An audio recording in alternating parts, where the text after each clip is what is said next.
से मुलाकात उनकी बहन की हुई है। लगभग 1 महीने तक इमरान खान साहब को आइसोलेशन में रखा गया, उनकी किसी से मुलाकात नहीं होने दी गई।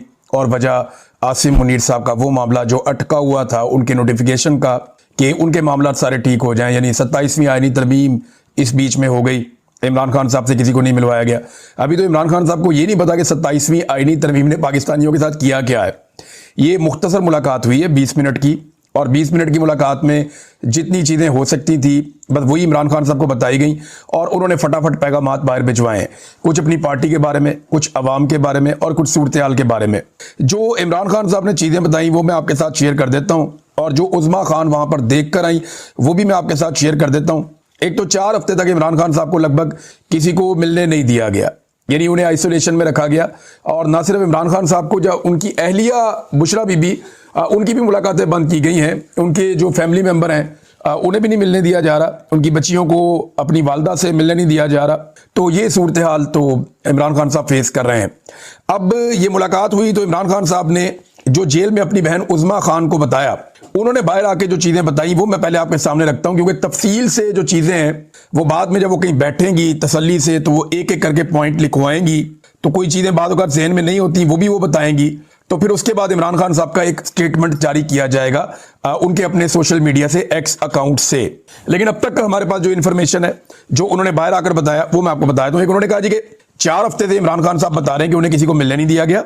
एक तो इमरान खान साहब की सेहत वो कह रही है ठीक है, सेहत खराब नहीं है, इमरान खान साहब डटे हुए हैं। ये ऑब्जर्वेशन है कि इमरान खान साहब डट कर खड़े हुए हैं, उनकी सेहत ठीक है, लेकिन वो ज़हनी तौर पे बहुत डिस्टर्ब थे और बहुत गुस्से में थे। ये पहली मरतबा इमरान खान साहब की किसी बहन ने बाहर आकर इस तरह बात की है कि इमरान खान साहब बहुत गुस्से में। और इमरान खान साहब ने कहा कि हमें मेंटल टॉर्चर किया जा रहा है। फिर इमरान खान ने यह बताया कि मेंटल टॉर्चर जो है वो फिजिकल टॉर्चर से भी बुरा है। अब ये मैं आपको बताऊं कि वाकई में ये बात ठीक है। वो मुझे अच्छी तरह याद है कि मैं एक दौर ऐसा भी था जब मैं ISI की हिरासत में था, तो मैं ये कहता था कि वो मारने ही आ जाओ यार, कोई आ तो जाओ, यानी बंदे की शक्ल ही नहीं देखी हुई, नीचे से रोटी आ रही है, कोई बंदा बात ही नहीं कर रहा आपसे, तो फिर आपको बहुत बुरा लगता है। ये इस टॉर्चर को वही समझ सकता है जो इस टॉर्चर से गुजरा हो। क्योंकि मैं इस टॉर्चर से गुजरा हूं बड़े लंबे अरसे के लिए, तो मुझे आइडिया है कि जब आपको आइसोलेट कर दिया जाता है, आपके साथ कोई बात नहीं करता, आपसे कोई मुलाकात नहीं करता, या आप अपने लोगों के बारे में नहीं जानते या वो आपके बारे में नहीं जानते, तो बड़ी कोफ्त होती है, बहुत खौफनाक किस्म की इंसान की मेंटल कंडीशन हो जाती है। तो इमरान खान साहब जैसे मजबूत आसाब के आदमी को मेंटल टॉर्चर किया जा रहा है और ये फिजिकल टॉर्चर से बुरा है, ये इमरान खान साहब ने कहा। अच्छा, अब इमरान खान साहब ने जो बात आसिम मुनीर साहब के बारे में कही और इस सारे टॉर्चर के बारे में कही, एक तो जब उन्हें बताया गया कि नौरीन जो इमरान खान साहब की बहन है उनको जब मारा गया, ये जब इमरान खान साहब को पता चला तो वो बहुत डिस्टर्ब हो गए। लेकिन कोई भी भाई होगा जब उसे पता चलेगा कि उसकी बहन को, वो उसे मिलने के लिए आई और बाहर वो सड़क पे मौजूद थी और उसको वहां पे पकड़ के घसीटा गया, उसके ऊपर वहां पे टॉर्चर किया गया, जब वो ऐसी सूरत हाल पता चलेगी किसी भी भाई को तो वो डिस्टर्ब हो जाएगा। तो इमरान खान साहब डिस्टर्ब हो गए। अब उज़्मा खान साहिबा ने यह कहा कि मैं जरा अच्छे अल्फाज में बताती हूँ, क्योंकि मैं भी जानता हूँ, आप सारे भी जानते हैं कि इमरान खान साहब ने किस किस्म के अल्फाज इस्तेमाल किए होंगे जेल के अंदर बैठकर। लेकिन उन्होंने कहा जी मैं जरा अच्छे अल्फाज में बता देती हूँ वो बात जो इमरान खान साहब ने कही है। उन्होंने कहा जी ये जो भी हो रहा है ये आसिम मुनीर करवा रहा है, ये ज़हनी मरीज है और इस घटिया लेवल तक आसिम मुनीर ही उतर सकता है, ये इमरान खान साहब ने कहा। फिर उन्होंने कहा देखें ना आप नौरीन खानम की आप उम्र देखें कि वो एक उम्र रसीदा खातून है और बड़ी जेंटल सी खातून है, वो तो किसी को कुछ कहती भी नहीं है और ज्यादा अग्रेसिव भी नहीं है, कोई ऐसी बात भी नहीं करती। तो फिर क्यों उनके ऊपर इस किस्म का टॉर्चर किया गया? इमरान खान साहब को इस बात पे बहुत गुस्सा था। ना सिर्फ ये बल्कि इमरान खान साहब ने इस मौके पर यास्मीन राशिद साहिबा का जिक्र किया कि देखें खातून होने के बावजूद उनके साथ ये रिजीम क्या कर रहा है, बुशरा बीबी को भी अपने बच्चों से नहीं मिलने दिया जा रहा और ये सारा कुछ आसिम मुनीर की हदायत पर हो रहा है। ये सारा कुछ बताते हुए इमरान खान साहब बहुत गुस्से में थे। उन्होंने बताया मेरे साथ भी जो कुछ हो रहा है या मुझे जो एक मेंटल टॉर्चर किया जा रहा है ये आसिम मुनीर की हदायत पे किया जा रहा है और इसके पीछे वही है। फिर अपनी पार्टी के लिए इमरान खान साहब ने कुछ हदायत दी हैं। एक तो इमरान खान साहब ने कहा कि जो इलेक्शन बार्स के हो रहे हैं इसमें हामिद खान और सलमान अकरम राजा ये दोनों मिलकर फैसला करेंगे। सलमान अकरम राजा साहब का मतलब यह है कि फिर वो जो इंतजार हुसैन पंजूथा या बाकी सारी पार्टी की जो लॉयर्स का पूरा एक सेटअप है वो और हामिद खान साहब ये मिलकर फैसला करेंगे और ये उम्मीदवार मुंतखब करेंगे। जिस उम्मीदवार को हामिद खान साहब और सलमान अकरम राजा साहब फाइनल कर लेंगे, PTI उन्हीं उम्मीदवारों को सपोर्ट करेगी और जो यही कहेंगे वो हतमी फैसला होगा और इनके ही चुने हुए उम्मीदवारों को पाकिस्तान तहरीक इंसाफ की सपोर्ट मिलेगी और पाकिस्तान तहरीक इंसाफ उन्हीं के लिए वोट मांगेगी। फिर इमरान खान साहब ने कहा कि अल्लामा राजा नासिर अब्बास और महमूद अचकजई, इन दोनों की मैं बहुत रिस्पेक्ट करता हूं, मेरे दिल में इनके लिए बहुत इज्जत है। और इमरान खान साहब ने हैरत का इजहार किया, परेशानी का भी, कि अभी तक इन्हें क्यों नहीं अपोजिशन लीडर बनाया गया। फिर इमरान खान साहब ने अपनी पार्टी के लिए हिदायत जारी की कि आप इस बात को यकीनी बनाएं, एहतजाज करें, जोर लगाएं कि कुछ भी हो इनका नोटिफिकेशन जारी करवाएं। मुझे हैरत है कि अभी तक नोटिफिकेशन क्यों जारी नहीं हुआ अचकजई को कौमी असम्बली का, जबकि अल्लामा राजा नासिर अब्बास साहब को सेनेट का अपोजिशन लीडर बनाया जाए। साथ ही उन्होंने कहा जी तहरीक की जिम्मेदारी अचकजई साहब की है। उसकी वजह यह है कि पाकिस्तान तहरीक इंसाफ जैसे ही कोई एक्टिविटी करती है तो पूरा निजाम हाथ धोकर उनके पीछे पड़ जाता है। लिहाजा इस मामले में अचकजई साहब जो है उनको रिस्पॉन्सिबिलिटी दी गई है, वो तहरीक के हवाले से मामला आगे बढ़ाएंगे। एक और इमरान खान साहब ने जो बड़ा फैसला किया वो ये किया कि शाहिद खट्टक को एक बड़ी जिम्मेदारी दे दी है इमरान खान साहब ने, और शाहिद खट्टक को पार्लिमानी लीडर मुकर्रर किया है पाकिस्तान तहरीक इंसाफ की जानिब से अपोजिशन का कौमी असम्बली में। तो शाहिद खट्टक एक बड़ा जिम्मेदार आदमी है और शाहिद खट्टक ने बड़ी जबरदस्त अपोजिशन की है हर जगह पे, इमरान खान साहब के साथ बड़ी वफादारी निभाई भी है। मैंने जिन लोगों को देखा कि जिन्होंने बड़ा जोर लगाया आईनी तरमीम को रोकने के लिए, बल्कि एमएनएस को ले जाके अपने घरों में रखा, उनका बड़ा ख्याल रखा, उनकी फैमिलीज का ख्याल रखा और हत्तुल इम्कान कोशिश की आखिरी वक्त तक कि 26वीं आईनी तरमीम को रोका जा सके। 27वीं के लिए तो इन्होंने फिर अपने वोट पूरे कर लिए ना। तो उसमें जिस आदमी ने उस दौर में सबसे ज्यादा जोर लगाया उन चंद लोगों में एक नाम शाहिद खट्टक का भी है। तो शाहिद खट्टक ने, ये वो शख्सियत है जो हर दफा अडयाला जेल के बाहर भी पहुंचता रहा, इमरान खान साहब की बहनों के साथ भी खड़ा रहा, इसके बाद टॉर्चर भी हुआ है मैंने होने के बावजूद, धक्कम पेल हुई बार बार, लेकिन ये इमरान खान की बहनों के साथ डट कर खड़ा रहा। तो ये शाहिद खट्टक जो है उनको बना दिया गया इमरान खान साहब की जानिब से पार्लिमानी लीडर पाकिस्तान तहरीक इंसाफ का। ये नौजवानों के ऊपर इमरान खान साहब का बढ़ता हुआ एतमाद है और वो नौजवानों को फ्रंट फुट के ऊपर लेकर आ रहे हैं। सुहेल अफरीदी को लाए, सुहेल अफरीदी की पूरी टीम आई, नौजवान बहुत बड़े पैमाने पर आगे आए। अब शाहिद खट्टक को लाकर एक और मैसेज जो है वो इमरान खान साहब ने कन्वे किया। तो सुहेल अफरीदी के बारे में भी इमरान खान साहब ने पैगाम दिया, ये बड़ा इंपॉर्टेंट है। इमरान खान साहब ने कहा जी मैं सुहेल अफरीदी को अप्रिशिएट करता हूं, मैं उससे खुश हूं।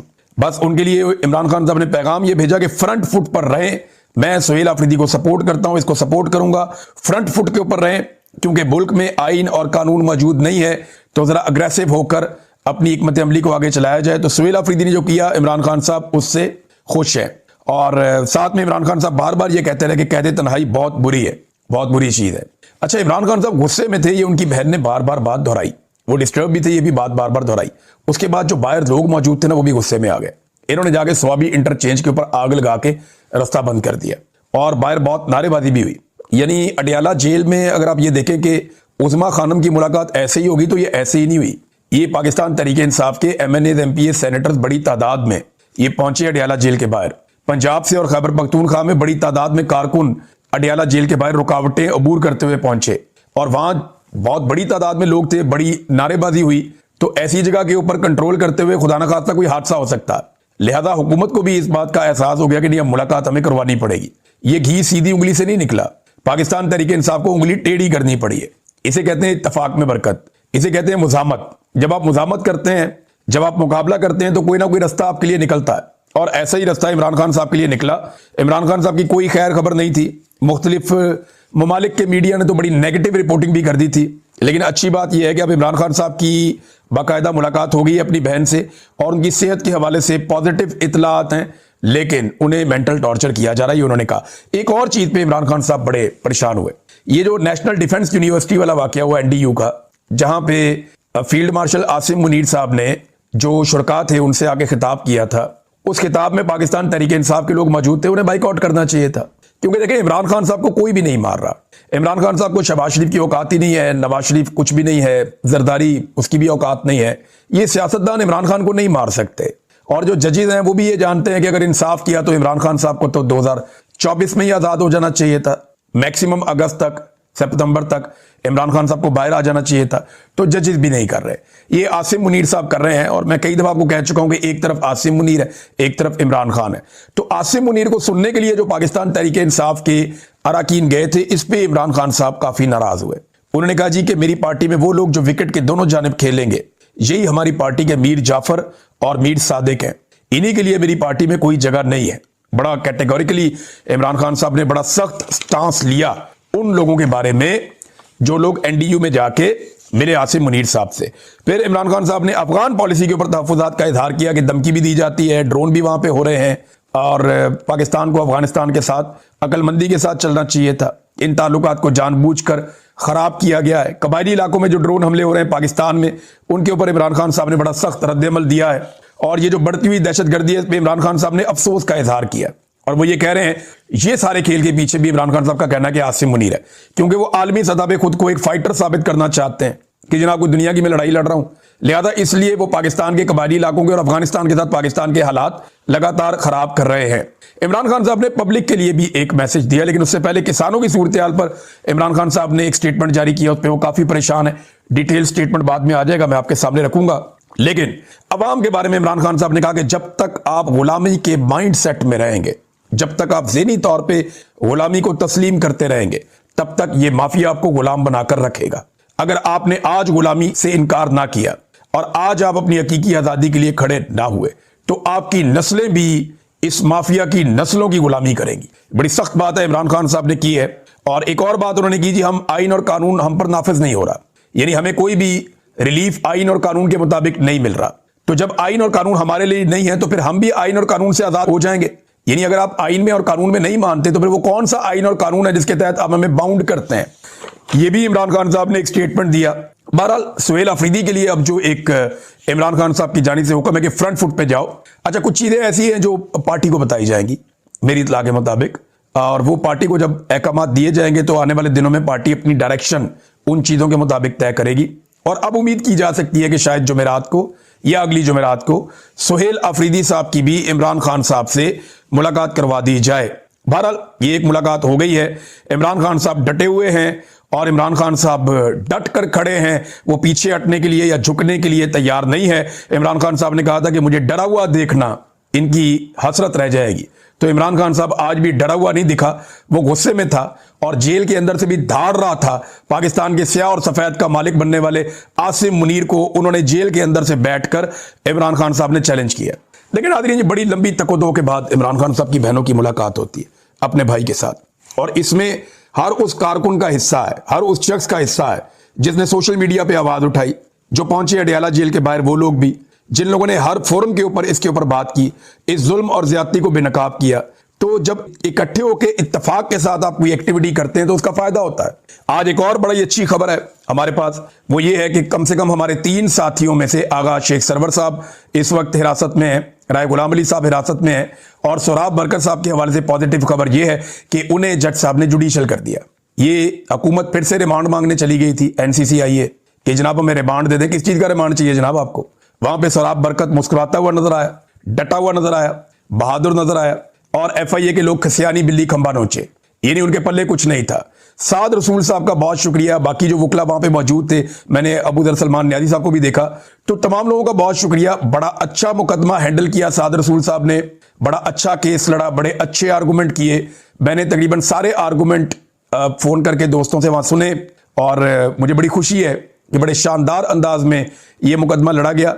खुद भी बड़ा अच्छा मौक़िफ़ रखा मीडिया के सामने भी और वहां पे मौजूद लोगों के सामने, जज के सामने भी सोराब बरकत साहब ने। तो ये बड़ी पॉजिटिव खबर है कि उन्हें जुडिशल कर दिया गया। अब उम्मीद है कि एक आधे दिन में सोराब बरकत साहब की जमानत भी हो जाएगी, अगर रियासत किसी और भोंडेपन पर ना उतर आई तो। अल्लाह करे इन्हें होश आ जाए, क्योंकि पूरी दुनिया में इनका मजाक उड़ रहा है, पूरी दुनिया में इनकी जंग हंसाई हो रही है। तो अब जुडिशल हो गए हैं सोराब बरकत साहब, और मैं उम्मीद करता हूं कि बहुत जल्दी वो इस केस के अंदर से बाइज्जत बरी भी हो जाएंगे, लेकिन अभी फिलहाल पहले जमानत करवाई पड़ेगी। अच्छा नाज़रीन, ये एक नाम को आप भूल नहीं सकते, साहबजादा हामिद रजा। एक वक्त था जब इमरान खान साहब की बहनों के ऊपर बड़ा सख्त टाइम आ रहा था अडयाला जेल के बाहर, तो आज हामिद रजा साहब जेल में थे, तो उनको याद जरूर करना चाहिए, क्योंकि बहुत सारे लोग जेल में नहीं है तो वो आज भी इमरान खान साहब की बहनों के साथ खड़े हैं। जो पहले भी खड़े थे आज भी खड़े हैं। बहुत सारे लोग जो पहले नहीं खड़े थे वो आज सारे पहुंचे हैं अडयाला जेल, तो एक प्रेशर बिल्ट हुआ है। लेकिन हामिद रजा साहब ये हमेशा इमरान खान साहब की बहनों के साथ जाते थे। साहबजादा हामिद रजा साहब ने भी वफादारी की एक मिसाल कायम की है। उन्होंने इमरान खान साहब के साथ ताल्लुक निभाया, हत्ता कि उनकी बहनों का भी ख्याल रखा, बाद औक़ात उनके साथ गिरफ्तार भी हुए और अपनी बहनों की तरह उनका ख्याल रखा। आज वो जेल में है तो आज के दिन में उनका नाम ना लेना ये एक ज्यादती होगी, क्योंकि आज एक कामयाबी मिली है इन लोगों को। नवाज शरीफ साहब ने नादरीन जो किया वो उनके सामने अब आना शुरू हो गया है। PMLN सफाइयां दे रही है क्योंकि शहबाज शरीफ साहब को तो बुलवा लिया गया पाकिस्तान वापस, वो पहुंच गए। अब दोबारा से सर जोड़ के बैठे हैं, करना कैसे है?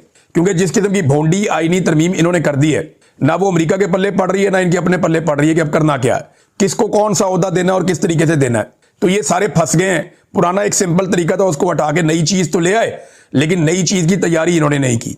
ना तो इन्होंने रूल्स बनाए एयरफोर्स के लिए ना नेवी के लिए, और अब डायरेक्टली ऊपर से रूल बना के तो कह रहे हैं जो इंप्लीमेंट करना है तो कैसे करना है। अमेरिकन भी सर पकड़ के बैठे हुए हैं, अक़वाम मुत्तहिदा ने स्टेटमेंट जारी कर दिया है, ये इधर सर पकड़ के बैठे हुए हैं।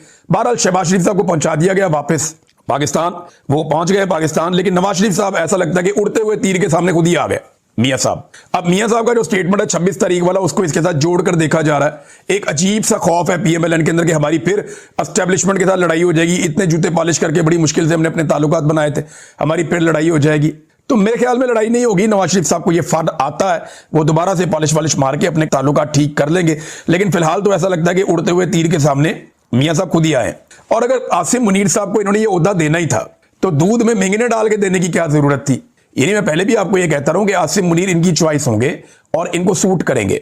अगर आसिम मुनीर से कोई बेहतर ही नहीं मिल गया तो शायद ये उसके ऊपर कंसीडर करते, लेकिन क्योंकि आसिम मुनीर अभी तक की सबकी नजर में बेहतर है इनके लिए, तो उनके साथ ये चलना चाहेंगे। तो आसिम मुनीर साहब को बनाना ही था तो दूध में मेंगने डालने की क्या जरूरत थी? पकड़ के पहले इतनी जलालत कर दी, इतनी रुसवाई कर दी, और उसके बाद पकड़ के दोबारा आप बना भी रहे हैं। तो नवाज शरीफ साहब ने उड़ते हुए तीर के सामने आने का फैसला खुद किया था। अब उनकी पार्टी सफाइयां दे रही है जी नवाज शरीफ के 26 तारीख के स्टेटमेंट को इस नोटिफिकेशन के साथ मिलाकर ना देखा जाए। भाई लोगों की मर्जी, लोग जैसे मर्जी एनालिसिस करें। एक तो नवाज शरीफ 26 नवंबर को सामने क्यों आए, और खास तौर पे उस दिन सामने आए जिस दिन 26 नवंबर का सानिया हुआ था, उस दिन सामने आए जब नोटिफिकेशन की जरूरत थी, नोटिफिकेशन का रोला पड़ा हुआ था। और फिर शहबाज शरीफ साहब पाकिस्तान से बाहर चले गए। तो लोग रोटी को चोची तो नहीं कहते, लोग तो चीजों को मिलाकर देखेंगे, और लोग चीजों को मिलाकर देख रहे हैं। नादरीन, इस्लामाबाद में ये मुबैना तौर पे एक हाई कोर्ट में जज को लाया गया था, और ये उन जजों में से है जिनको लाया गया था पसंद करके कि जनाब इन जजों को पहुंचाओ इस्लामाबाद हाई कोर्ट में। तो एक जज को पहुंचाया गया था मुबैना तौर पर। इस जज के बेटे अबू जर ने गाड़ी की टक्कर मार के दो बच्चियों को, दो खवातीन को जो स्कूटी के ऊपर जा रही थी, गरीब खवातीन है, स्कूटी के ऊपर जा, उनके पास गाड़ी नहीं थी, तो उन दोनों को जहां बहक कर दिया। अब पता चल रहा है जी बच्चा पकड़ा गया, ना उसका शनाख्ती कार्ड है और ना इसका ड्राइविंग लाइसेंस है। अब प्रेशर पड़ेगा पुलिस पे कि इसको VVIP किस्म का प्रोटोकॉल दो, इसको जनाब बेहतरीन चारपाइयां दी जाए वहां पे, इसको अच्छा खाना दिया जाए वहां पे, इसका ख्याल रखा जाए वहां पे। ये किया जाएगा, मैं जानता हूं ना पाकिस्तान के निजाम को। और ये लड़का भी दियत दे के या कोई चक्कर चुक्कर चला के छूट जाएगा। जज का बच्चा है और पसंदीदा जज का बच्चा है मुबैना तौर पर। लेकिन आप ये देखें कि वो गरीब खवातीन, उनका क्या कसूर है? गाड़ी के नीचे देके कुचल दिया और मार दिया, और उम्र भी पूरी नहीं है। तो इसके अंदर केस जो है ना, ये मेरी राय में केस बनता है वाइकेरियस लाइबिलिटी का। वाइकेरियस लाइबिलिटी होती है कि जिम्मेदारी किसकी है, गाड़ी किसकी है। गाड़ी तो बच्चे के नाम पे हो नहीं सकती, लाइसेंस भी नहीं है उसका, कहते हैं उसका ID कार्ड भी नहीं है, अभी लाइसेंस भी नहीं है, कोई चीज फ्राहम नहीं की गई। तो जो छोटी उम्र का बच्चा अगर वो गाड़ी चला रहा है तो रिस्पॉन्सिबिलिटी उसके गार्डियन की है। Then who is the guardian? उसका बाप। तो ये वाइकेरियस लाइबिलिटी में केस उसके बाप पे जाना चाहिए। अच्छा, बच्चा जी पकड़ लिया गया, कहते हैं 4 दिन का उसका रिमांड भी हो गया। इस केस को फर्दर हम डिस्कस करेंगे अभी, क्योंकि वीलॉग बहुत लंबा हो गया, तो अब तक के लिए इतना ही। एक चीज मैं आपको बताना चाहता हूं, हम आयरलैंड आए थे। आयरलैंड में बहुत सारे ओवरसीज पाकिस्तानियों से मुलाकात हुई। जिन लोगों से मुलाकात हुई उन्होंने बड़ी मोहब्बत दी। साबिर भाई को, मैं भी यहाँ पे मौजूद था, कुछ और हमारे दोस्त भी आए थे। एक्चुअली हमारी यहाँ एक मीटिंग थी, उस सिलसिले में आए थे। तो बहुत सारे दोस्तों से ओवरसीज से मुलाकात हुई। आप सबकी मोहब्बतों का बहुत शुक्रिया।